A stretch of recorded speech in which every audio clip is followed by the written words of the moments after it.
Hi, my name is Rachel from MindShift Psychological Services. Today we're going to talk about cognitive behavioral therapy. It's truly the backbone of treatment for therapy. We call this the gold standard of psychotherapy. You'll see it abbreviated as just CBT.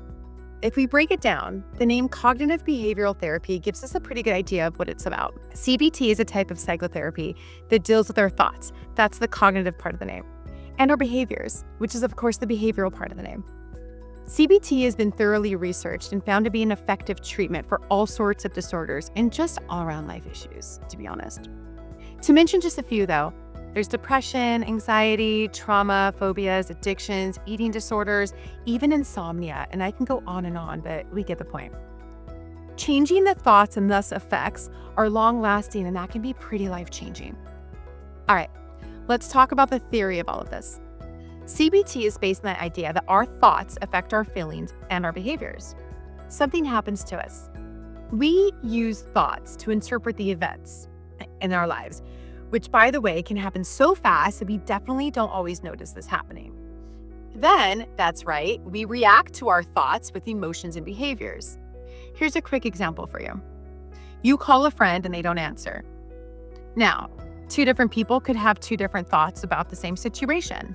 Person A might think, my friend's just busy right now, no biggie. Person B might think, my friend ignored me, they don't like me. Person A is gonna feel just fine. They might not even think about it any longer, will probably just send a text or something. While person B is gonna feel rejected, sad, they might dwell on what they could have done to upset their friend. This is called an irrational belief. The irrational belief happened when person B thought that their friend didn't like them, without actually having any evidence of that. All they know is that their friend didn't answer the phone, and then they added more to it in their thoughts. We see this quite often in the dating world. Person B in this case would jump straight to assuming the person didn't like them when they didn't answer the phone, and would lead to person B perhaps even sending a long thread of follow-up texts, asking what went wrong and going off, which could end the relationship before it even starts. During CBT, a therapist will try to help their client identify their irrational beliefs. This can be more challenging than it sounds. Remember what I said earlier, these thoughts can happen so quickly that we don't even notice them. When this happens, they're called automatic thoughts because they happen automatically, outside of our awareness.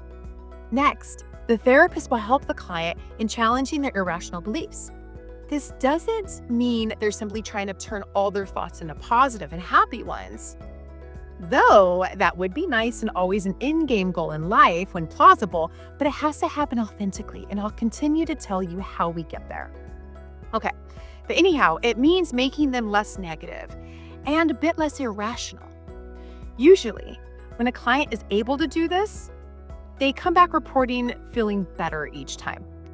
CBT therapists also try to help directly addressing the client's behaviors. Someone who's anxious or depressed, let's say, usually have some behaviors that are contributing to their problems, right? For example, someone with social anxiety might avoid going out with friends, which will in the long run lead to them having fewer friends. Things like this can often lead to thoughts such as, I don't have any friends, it must be because I'm so awkward, which will then worsen their social anxiety because of their fear that they're awkward. A therapist will help by trying to change these behaviors that contribute to the negative thoughts and feelings. Let's do another example. Someone suffering from depression. When we're feeling depressed, we have a tendency to lack the energy or motivation or desire to do a lot of things that we used to do. But the less active we become, the more depressed we tend to feel. And when we're feeling this way, it's even harder to get ourselves to do things. So it creates a vicious cycle where the less we do, the worse we feel, and then the worse we feel, the harder it is to get ourselves to do anything, and as a result, we end up feeling even worse. Which brings me to behavioral activation. It's a strategy in CBT that helps us improve our moods by gradually increasing our levels of activity, by starting to do more things that give us a sense of pleasure or enjoyment, or a sense of achievement and a sense of social connection with other people. Now, the goal with behavioral activation isn't to be ambitious, but to gradually build up our levels of activity through a series of small, manageable, incremental steps. It's really important to start with small changes that don't seem overwhelming. For some people, this might just mean getting out of bed or jumping in the shower or having something to eat, or maybe even just a cup of coffee. For someone else, it could be doing a little bit of housework or just going for a walk. For someone else, it could be talking to a friend or even just texting someone casually. It's different for all of us. The important thing is to not bite off more than you can chew.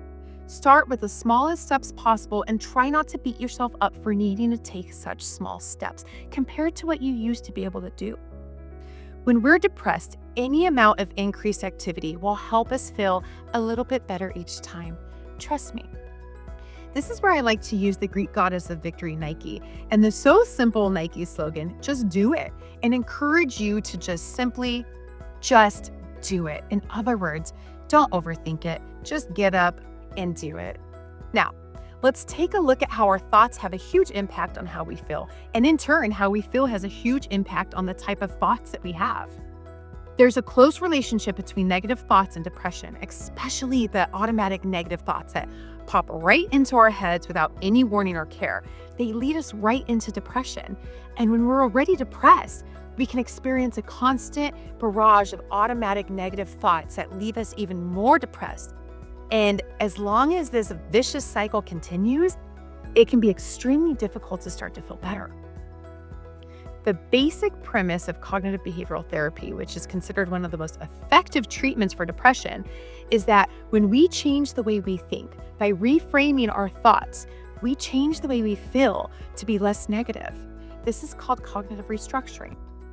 Now, our negative thoughts do tend to have some truth to them, but they also tend to be heavily biased towards pessimism, self-criticism, guilt, regrets, helplessness, hopelessness, and negativity, right?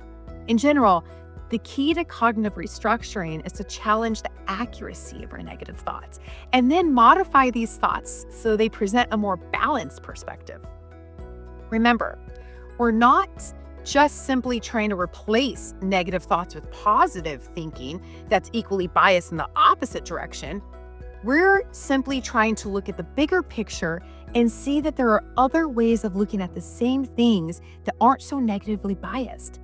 Once we're able to do this and our thoughts become less negative, our moods will start to improve. Once our moods start to improve, our thoughts naturally start to become less negative, which has a further positive effect on how we feel.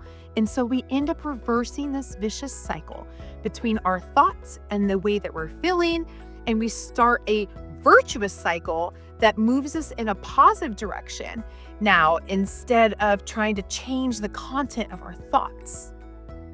So, to sum it up, with cognitive restructuring, we can try to change how we relate to and interact with our thoughts.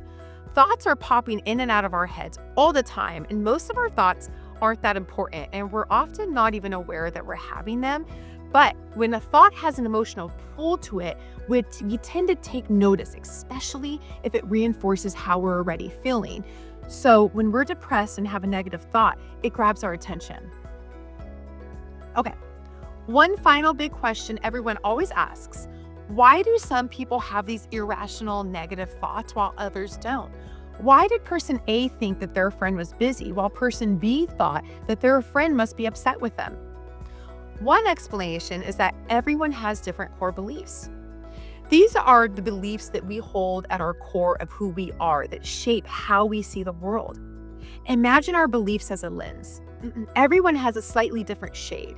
Person A's lens says, people are kind and I'm a good person, while person B says, I'm unlovable and I'm worthless. When person A and B go into the world, they experience everything through the lens of their core beliefs.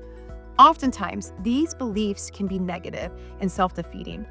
CBT can be used to get at these core beliefs and change the ones that aren't beneficial. In summary, CBT is a type of psychotherapy that can address how a person thinks and what they do in an attempt to change how they feel and function in their lives. So I hope this really thoroughly explains cognitive behavioral therapy to you. Thank you for watching. If you have any further questions, we're here for you. Give us a call, shoot us a text message, look around at our other videos, and we hope to see you in our office. We have plenty of therapists waiting to help you start your journey. Thank you so much. Bye.